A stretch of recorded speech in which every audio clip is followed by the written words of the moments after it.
Or you can do it in seconds. So I can't, what I'm going to talk about, I'm going to concentrate more on the recent past because I can barely remember what I had for breakfast. So going back to when Trea, earlier times is going to be difficult. But Trea's been at UCL since 1981, but she started her career at the BBC, I think in 1971, which was also a good year because that was the last year that Blackpool actually won any significant trophy. I was in short trousers at that point. So in 1971, those are the good old days that when you worked at the BBC, they sent you on courses on how to do things diplomatically.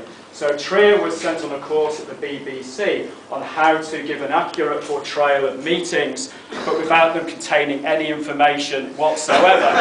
So that has been an extremely useful skill coming to UCL and the jobs that Trea has done. So she spent 5 years at the BBC and then various secretarial roles before she came to UCL. And her first two positions at UCL, I think, really equipped her for her future there. She made a pact with the devil and works for what is known as, I think, personnel in those terms. Now the megalith, which is, human resources. And then she went and worked for academic services.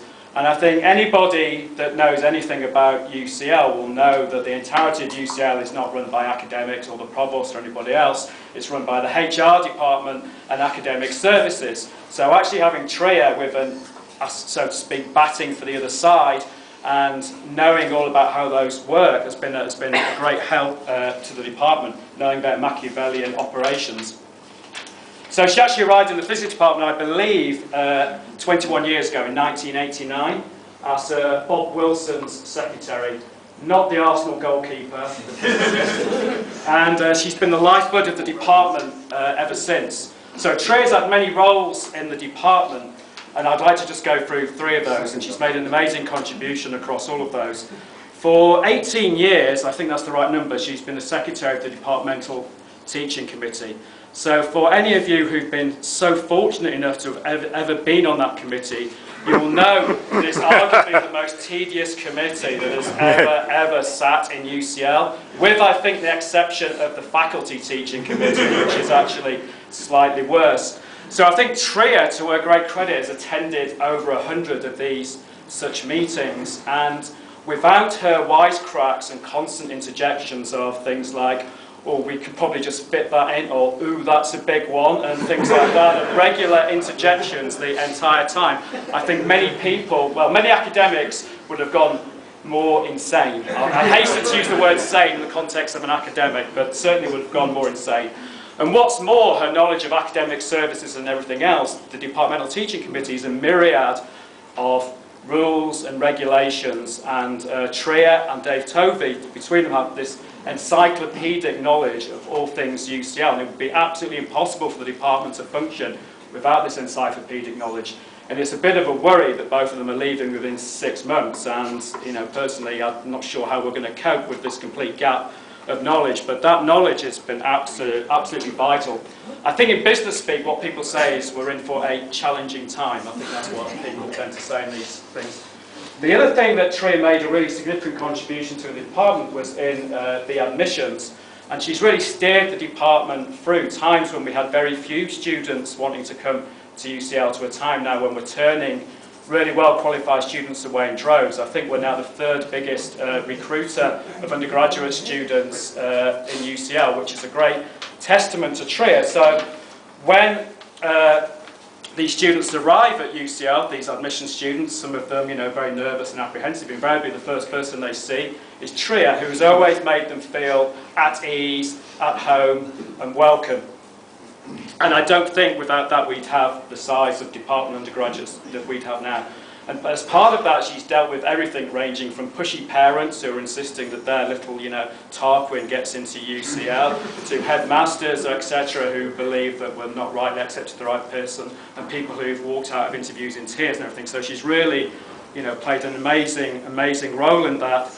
And that brings me really to the 3rd thing, and the one thing that I think has always struck me about Trea is that her great love of students, arguably in contrast to many academics who don't seem to actually like students. Trea, certainly what really stands out is that Trea really cares about the welfare of the students, and how they're progressing and any difficulties they have. So that's a sort of difficult thing to define because everything now is becoming more impersonal, email rules, everything. But Trea has always retained that personal touch where the students know where she is, they can always go and talk to her. Also the academics as well. I mean, Trea in many ways has always been there for everybody to go and talk to.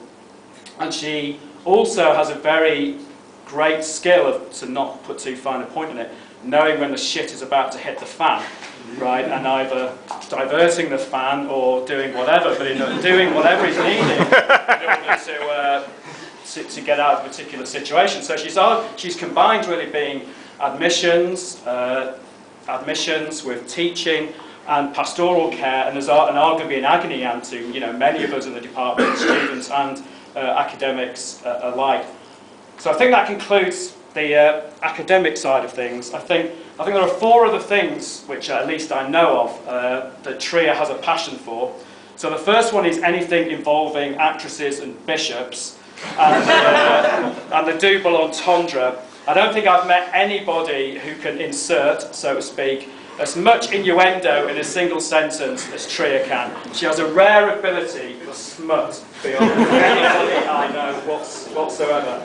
And in fact, in many occasions, the DTC meetings have been more akin to a cross between a sort of carry-on film and an episode of Are You Being Served? So she seems to combine this beautiful hybrid of Sid James and Mrs. Slocum all in one in the DTC meetings, which certainly makes them go a lot quicker. So I would actually give Trea's top 10 Treaisms, but there are quite a few people who have an elderly disposition. We've only ordered 1 ambulance, so for anybody that wants to know them later, I can come up with, well, many actually. So the second love of Trea's life is all things Apple. So I think she has a direct sponsorship deal with Apple. She doesn't seem to be wearing anything Apple at the moment, but I'm sure there are various things secreted around her person. And so what is impressive, and this is a department of basically nerds, that Trea has managed to out-nerd almost everybody in the department in her control of technology and her ability to get the latest technology. But unlike the other nerds, when the latest Apple product comes out, invariably have to camp outside in a sleeping bag outside Regent Street. Trea just completely bypasses all of that and just rings up the CEO of O2 or Apple or whatever and basically harangues them into currying around the latest version of the iPhone or whatever, and it arrives before all the people who are still in their little tents outside Regent Street. So her third passion is her cat, Jazzy, and indeed this cat is something of a phenomenon. Our next head of department, John Butterworth, has several addictions, one of which is Twitter. So he spends a not inconsiderable amount of time on Twitter, but I'm actually pleased to report that John has spent months and years garnishing followers. I think that's the parlance of about 2,000. But in fact, Jazzy, the cat, has in fact got more followers now than John Butterworth. So perhaps we should be contemplating a cat as the next head of the department. Finally, another passion, her mother Enid, who is here, and who Trea dotes on and we all love dearly. So I'd like to end just on a personal note and saying that Trea has always been a great help to me, and I'm sure many other academics who, when we've had times of stress or problems, Trea's always been there as a sort of a calming influence and an encyclopedic knowledge of everything, and has been there for the academics, but above all else she's been there for the students. So I think it will be a great loss to the department, and particularly a great loss to the students that Trea is going. She's truly 1 in a million, and I think without Trea, the department would not be what it is now, and you will be greatly missed. So I'd like to ask you all to raise a glass to Trea, Enid, Jazzy, who unfortunately can't be here, and Steve Jobs and all Apple products. Trea. And I've got the present here to give out, so Trea, this is the first one. I've got no idea what it is, which is a bit worrying actually.